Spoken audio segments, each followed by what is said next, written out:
Bonjour tout le monde. Je vais continuer ma voice girlfriend. Et il faudra attendre qu'elle ait fini. Ah, il y en a d'en avoir pas mal de ces genres d'histoires. Maki. Le spectacle horrifiant me fiche sur plage. Maki est attaché à ce qui semble être une table d'opération entourée de toutes sortes de machines. Ses pieds et ses mains sont liés par des chaînes. D'étranges appareils ronronnent des grinces en arrière-plan. Des outils bizarres sont éparpillés sur le bureau d'à côté du lit. Maria s'accroche à moi, bouleversée par la scène. Les poings serrés, Ayano commence à trembler. Ses yeux brûlent d'une fureur insatiable. Avant même que je réalise, elle se précipite en avant de toutes ses forces en criant en plein poumon. Maki! Ayano, causé par l'agitation, va faire venir les chercheurs. Et après, ils vont tous nous capturer. Que dois-je faire?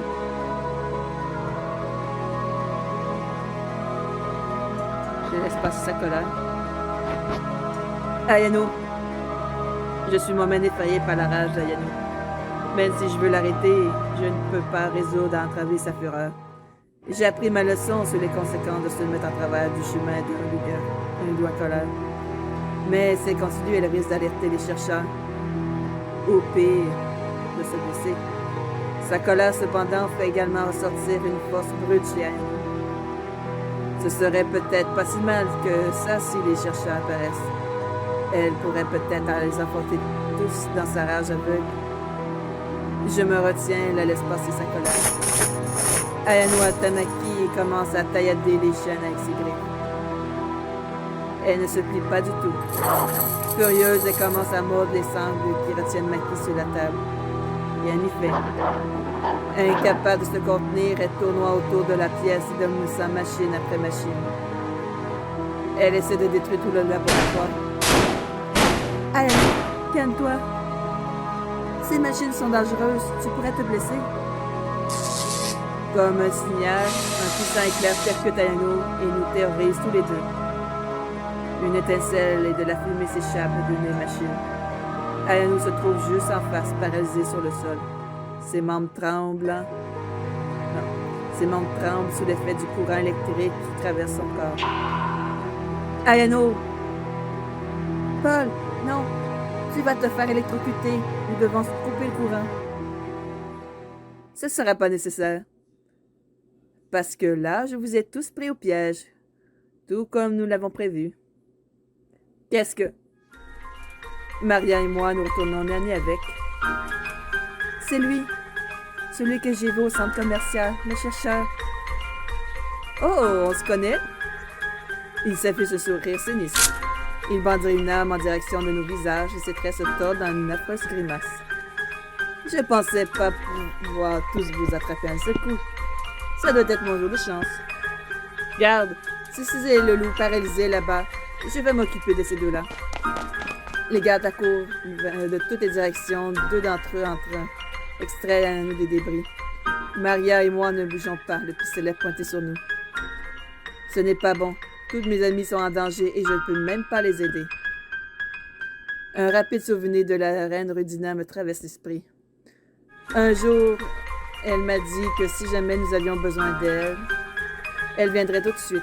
Mais elle n'a jamais dit comment la contacter. Que dois-je faire? Essayer avec Rudina? Ça vaut la peine d'essayer. Je ne sais pas comment la contacter, mais si je me concentre sur son nom et son visage si fortement, peut-être qu'elle peut entendre mes pensées. Incapable de bouger, je ferme les yeux, je pense à la reine. C'est ça, ferme les yeux. Tremble de peur, lâche. Elle doit vraiment craindre de réaliser que tu n'as pas pu protéger les filles, donc tu as promis de t'occuper. Ce type commence vraiment à m'énerver. Je ne peux plus me concentrer sur la reine. En colère, j'ouvre les yeux et regarde fixement. Ça n'a pas d'importance de toute façon. Je me souviens pas d'avoir entendu parler des loups dotés de télépathie. Il a raison, bien que je déteste l'admettre, nous arrivons trop tard. Je n'ai pas pu protéger les filles qui me sont chères. Et maintenant, nous allons tous en souffrir. Je pose un soupir de défaite alors que le chercheur s'approche de nous. Pendant une seconde, j'imagine. Et si je pouvais me défiler assez vite pour échapper et de le faire tomber par terre? J'écarte rapidement cette pensée. Je suis pas aussi rapide et puissant que les loups. Même si je l'étais, il y a bien trop de gardes. Même si j'élimine le chercheur, les gardes auraient tous aussi vite de ma tête. Paul, tu attends ça? J'entends seulement ma honte. Non, je suis sérieuse. Est-ce que c'est le tonnerre? Silence! Le mauvais temps n'arrêtera pas mes plans. Le tonnerre s'intensifie jusqu'à ce que tout le bâtiment tremble. Monsieur, le tremble. C'est un tremblement de terre. On nous attaque. Le tremblement vous attaque. Ah, les gars, gardez vos positions. Le grondement au sol est si puissant qu'il commence à perdre tout. Un autre imagine que conscience commence à s'assaillir. En un instant, tous les fenêtres s'ouvrent partout. Une grande créature atterrit au centre de la pièce, éclatant plusieurs hommes. C'est un géant. Le loup laisse échapper un élément les hommes protègent leurs oreilles et leurs mains. Le chercheur est concentré et tourne son attention. Je tourne en arrière et l'attrape de la tour. Le loup change de forme et prend celle de c'est la reine. Protège Maria, tu vas aller chercher à Yannou. Oui, votre tête. Les gardes commencent à tirer sur la reine originale, sur Maria et moi. Mais la reine, grâce à sa rapidité, parvient à parer chaque attaque. Elle projette les gardes à gauche et à droite contre les deux, détruisant leurs armes. Le chercheur lui-même tente de se confier auprès des filles pendant que la reine se bat. Mais il ne peut pas échapper à son regard. Arrêtez-vous là! Le chercheur va pour prendre son arme, mais il n'est pas sûr. La reine Reginald fait tomber de ses mains. Il le fait voltiger et le brise en 1000 morceaux contre lui. Elle bondit sur lui et sort un poignard de sa ceinture. C'est le même poignard qu'elle a utilisé pour les oreilles de Marianne. Si elle fait ça, mon père, si elle fait ça, ma petite fille, je vous en prie, je juge que ça n'a jamais de mal à personne. Je n'ai aucune raison de te laisser échapper. Elle tient le poignard contre son cou. Marianne, elle va vraiment le tuer.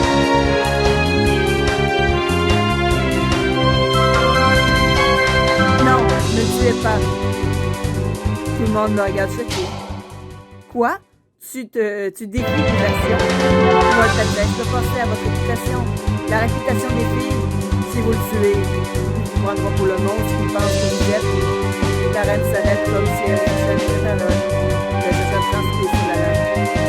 Votre Majesté, j'ai tellement appris en passant du temps avec vous. Il y a une chose que je sais, c'est que votre peuple n'est pas constitué de votre vie. Vous êtes brave, vous êtes courageuse, mais vous avez aussi de l'honneur. Si vous tuez cet homme, il y aura des conséquences. Cela prouvera que vous êtes des bêtes et comme les chercheurs ont essayé de le prouver. Cela ternira la réputation des loups, surtout celle de votre fille. La reine Redina regarde vers Maki, puis regarde à nouveau vers moi. Ton visage contredit ta sagesse, jeune homme. Je comprends tes mots. Cependant, ils ne peuvent rester impunis. Un autre qui se réveille dans un coin se lève. Ma reine, vous avez parlé un jour d'un puissant sort pour effacer la mémoire. Je ne veux pas que la mort des chercheurs nuise à l'avenir de Maki. Je vous en prie, pourquoi ne pas utiliser ce sort à la place? C'est un de nos sorts les plus anciens. Nous ne l'avons pas utilisé depuis des siècles. Mais peut-être que tu as raison. Elle regarde le chercheur de son visage déformé par les larmes. Tu es un scélérat chanceux. La compassion de ces enfants t'a épargné. Mais tu ne vas pas te souvenir du moindre événement qui s'est produit depuis ta première découverte des loups. Tu vas même oublier jusqu'à l'existence des loups. Et toutes vos recherches, y compris l'ensemble de cette installation, vont disparaître dans les flammes. Il sera de même pour tous tes hommes et pour tous ceux qui ont déjà eu une interaction avec toi. Écoute mes paroles et accepte ton destin. Elle a une à la lune invisible par la fenêtre. Le chercheur et tous les gaz vivants se couvrent les oreilles et tressaillent. Sortez d'ici immédiatement. Les hommes sortent de l'installation en courant, les mains sur les oreilles. Elle prend l'anneau et Mackie sur son dos. J'attrape la main de Maria. Nous sortons tous de l'installation juste à temps. En quelques minutes, une forte explosion remplit le ciel. L'institut de recherche disparaît dans les ténèbres. Les filles ont été ramenées dans la communauté des soignés. Maria et moi les avons suivies pour les aider. Maintenant, plusieurs jours plus tard, les filles sont complètement rétablies. Nous sommes convoqués dans les appartements de la reine. Paul, je dois te remercier à nouveau pour ton acte de bravoure en protégeant les filles. C'était un plaisir et un honneur pour moi, Votre Altesse. Mais c'est vous que je dois remercier de plus pour nous avoir sauvés au final. Je ne l'avais pas dit, chaque fois que tu as besoin de mon aide, si tu m'appelles, je viendrai. Mais Votre Altesse, vous n'avez même pas indiqué comment vous invoquer. Pendant que je paniquais, j'aurais bien aimé pouvoir vous invoquer. Je ne savais pas quoi faire. Comment avez-vous su que nous avions besoin d'aide? Tu n'as pas l'air d'un garçon humain très malin, pas très malin. Monsieur la reine des loups, j'ai régné sur les loups pendant des siècles et je détiens des siècles de sagesse. Je suis capable d'entendre la moindre voix dans les airs jusqu'à la plus profonde de tes pensées. Vous voulez dire que tout ce que j'avais à faire, c'était de penser à vous? Je ne mets jamais en doute les pouvoirs anciens des loups. Je ne dis rien. Je n'ai plus besoin de poser de questions. J'ai l'impression qu'elle a déjà répondu à tout. Une fois de plus chargés de la sécurité des filles, nous sommes autorisés à retourner dans le monde des humains. Et comme les chercheurs sont partis pour de bon, les filles sont maintenant autorisées à y aller et venir dans le monde des humains à leur guise. Les filles retournent à la maison avec moi pour la dernière fois. Yanano m'annonce la nouvelle. Paul, nous nous sommes tous les deux très conscients de ton aide. Et grâce à toi, la reine-mère va me permettre de visiter le monde des humains quand je le souhaite. Par contre, nous n'avons plus besoin de nous réfugier chez toi. Nous pensons donc à rentrer chez nous pendant un petit moment. Bien entendu, nous continuerons à te rendre visite régulièrement. Mais nous voulons plus nous imposer. Oh, vous allez me manquer les filles. Mais n'oubliez pas que vous pouvez toujours venir me voir aussi. Évidemment, on pourrait peut-être organiser une soirée pyjama entre filles chez toi. Une soirée pyjama? Tu as aussi appris ça au lycée? Oui, ça allait vraiment sympa. Mais les garçons ne sont pas autorisés. Désolé, Paul. Nous rions tous de sa blague. Peu après, notre groupe se disperse et nous nous disons au revoir. Au fond de moi, je sens déjà qu'il me manque quelque chose. Je sais qu'elles viendront nous rendre visite régulièrement, mais je suis tellement habituée à les voir tous les jours. Je suis tellement habituée à ce qu'elles soient chez moi. C'est alors que je réalise que c'est peut-être ma seule chance. Avant de rentrer seule chez moi, je dois me confier à la fille que j'aime. Je décide de la rappeler. Je vais lui dire ce que je ressens. À qui dois-je l'avouer?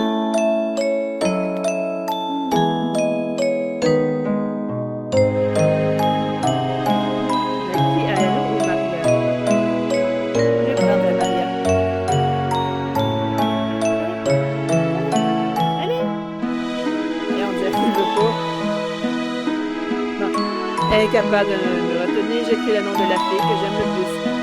Maria! Hein? Paul? Maria se retourne de surprise. Paul, quelque chose ne va pas? Elle revient en courant, inquiétée par mes cris. Oui, quelque chose ne va pas du tout. Tu pars? Moi? Je pars. Les yeux se fixent sur les miens alors qu'elle comprend les mots. Elle me prend soudainement dans ses bras. Oh, Paul, je comprends. Je suis un peu triste que ce soit fini, moi aussi. C'est un peu pénible de revenir à la normale, pas vrai? Je sais combien tu as soif de sensations fortes.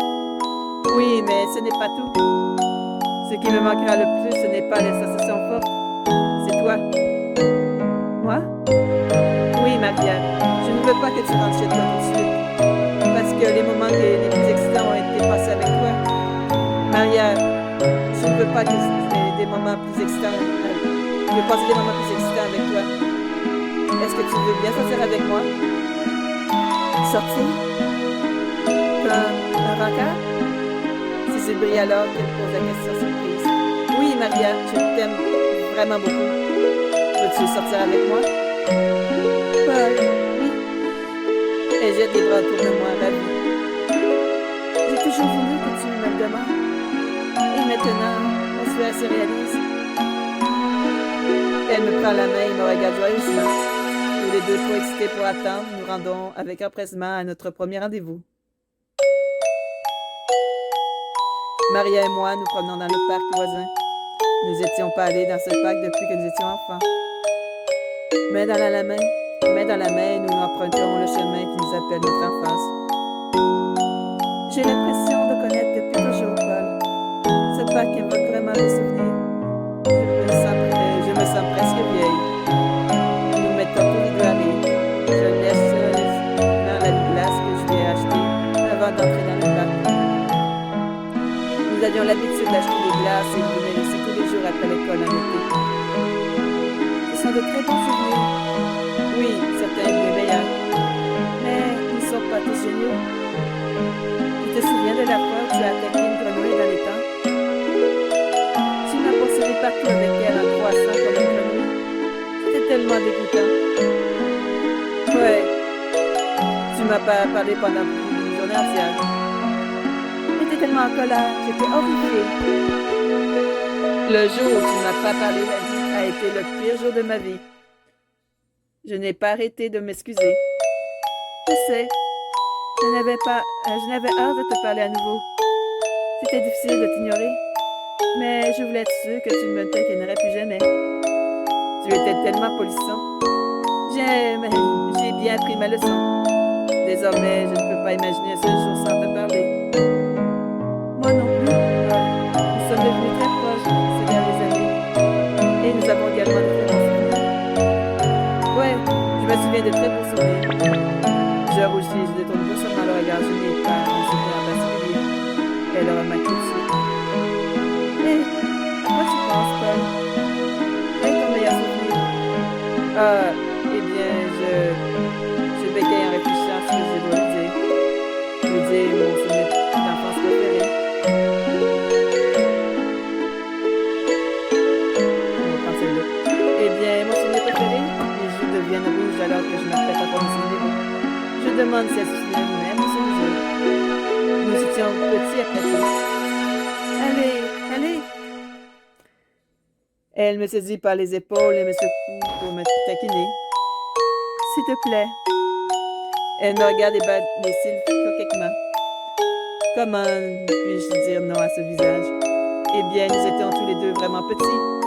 Mais je me souviens d'une fois où nous étions en train de jouer dans le parc. Et cette brute arrivée a pris ton jouet.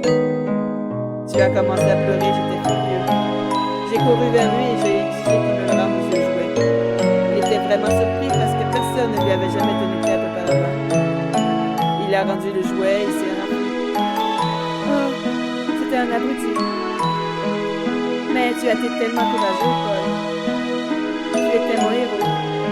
Mais attends, ton souvenir préféré, c'est la fois où j'ai été harcelée. Elle se barrait. C'est un peu nul, Paul. Tu plaisantes? Dis-moi la vérité.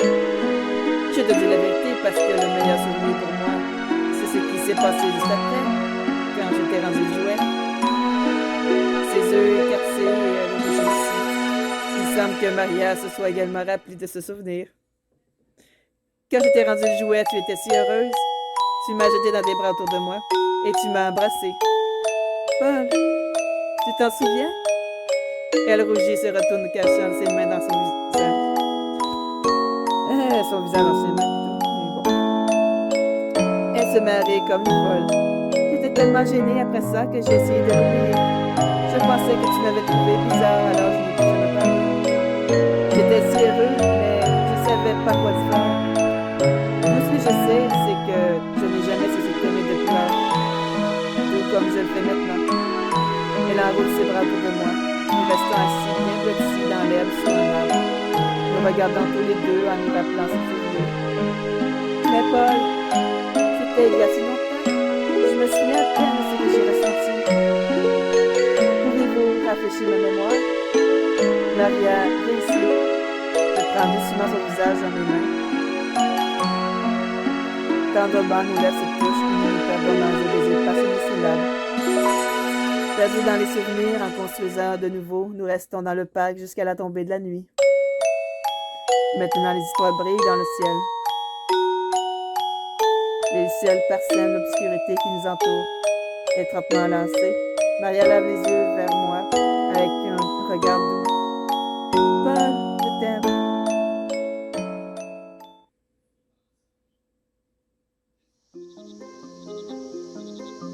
Je me demande si c'est le dernier, celui-là. On va voir. Pas maintenant. On dirait qu'il y a un autre chapitre. On verra ça une autre fois. Passez tous une bonne journée, une bonne soirée. À la prochaine. Bye bye.